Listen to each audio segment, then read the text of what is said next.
Top live cricket മലയാളത്തിന്റെ പുതിയൊരു വീഡിയോയിലേക്ക് സ്വാഗതം. IPL മുംബൈ ചെന്നൈ പോരാട്ടം എപ്പോഴും ആവേശം കാണികൾക്ക് വാനോളം ഉയർത്തുന്നതാണ്. സ്വന്തം തട്ടകത്തിൽ ചെന്നൈ എന്നും ഒരുപടി മുകളിലാണ്. ആദ്യം ബാറ്റ് ചെയ്ത മുംബൈ 20 ഓവറിൽ 155 റൺസ് എടുക്കാനേ സാധിച്ചുള്ളൂ. മികച്ച ബോളിംഗ് ആണ് ചെന്നൈ കാഴ്ചവെച്ചത്.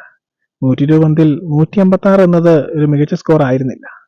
19.1 ഓവറിൽ 6 വിക്കറ്റ് നഷ്ടത്തിലാണ് ചെന്നൈ സൂപ്പർ കിങ്സ് ലക്ഷ്യം കണ്ടത്. രച്ചിൻ രവീന്ദ്രയുടെയും ഋതുരാജ് ഗെയ്ക്വാദിന്റെയും ഹാഫ് സെഞ്ചുറി പിൻബലത്തിലാണ് അനായാസം ലക്ഷ്യത്തിലേക്ക് കുതിച്ചത്. ബാറ്റിംഗ് ഇറങ്ങിയ മുംബൈയുടെ ഹിറ്റ്മാൻ രോഹിത് ശർമ്മ ആദ്യ മത്സരത്തിൽ തന്നെ 0 പുറത്തായി.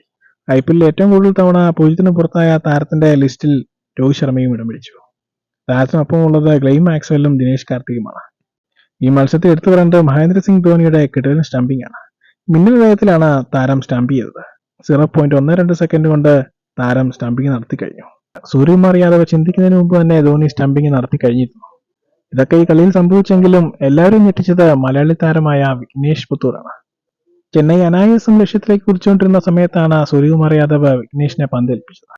അരങ്ങേറ്റക്കാരന്റെ യാതൊരു പരിഭ്രമവുമില്ലാതെയാണ് താരം പന്തെറിഞ്ഞത്. 4 ഓവറിൽ 32 റൺസ് വഴങ്ങി 3 വിക്കറ്റുകളാണ് താരം വീഴ്ത്തിയത്. അതും മികച്ച ബാറ്റ്സ്മാൻമാരുടേത്. താരത്തിന്റെ ഈ മികച്ച ബോളിംഗ് ആണ് ചെന്നൈ സൂപ്പർ കിങ്സിന് 19 ഓവർ വരെ കളിക്കേണ്ടി വന്നത്. താരത്തെ സൂര്യകുമാർ യാദവ്, മഹേന്ദ്ര സിംഗ് ധോണി വരെ പ്രശംസിച്ചു. ഇതുവരെ കേരളത്തെ പ്രതിനിധീകരിക്കാത്ത താരമാണ് വിഘ്നേഷ് പുത്തൂർ. വരും കാലത്തിൽ ഇന്ത്യൻ ക്രിക്കറ്റിന് കേരളത്തിലെ താരമായി മാറുമെന്നതിൽ ഒരു തർക്കവുമില്ല.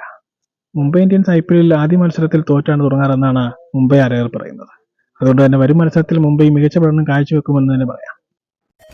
ഇത്തരം ക്രിക്കറ്റ് വാർത്തകൾക്കായി ഈ ചാനൽ സബ്സ്ക്രൈബ് ചെയ്യുക.